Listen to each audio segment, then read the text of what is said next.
France President Emmanuel Macron said the European leaders will press Trump to reinforce Ukraine by providing better training and equipment to its armed forces.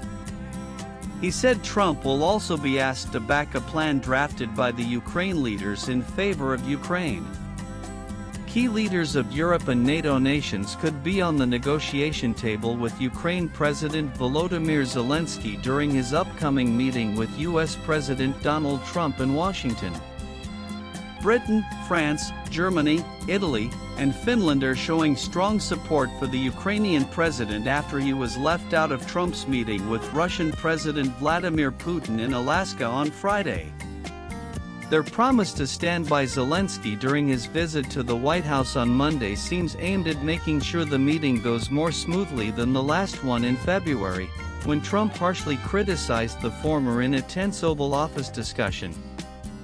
The Europeans are very afraid of the Oval Office scene being repeated, and so they want to support Mr. Zelensky to the hilt, AP quoted retired French Gen Dominique Trinquant, a former head of France's military mission at the United Nations, as saying, Russian President Vladimir Putin has agreed on a proposal where the US and European allies would provide a NATO-like security guarantee to Ukraine to end the 3.5-year-long war.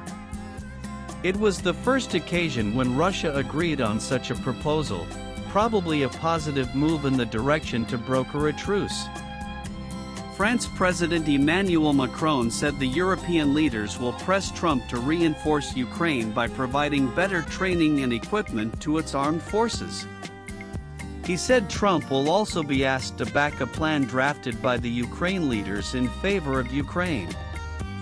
We need a credible format for the Ukrainian army, that's the first point, and say we Europeans and Americans how well train them, equip them, and face this effort in the long term, AP quoted Macron as saying.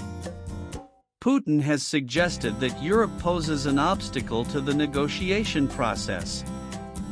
He has also declined to meet with Zelensky face-to-face, insisting that such a meeting can only occur after the foundational terms of a peace agreement have been established. Meanwhile, Zelensky continues to emphasize that both the United States and Europe must play key roles in any future end.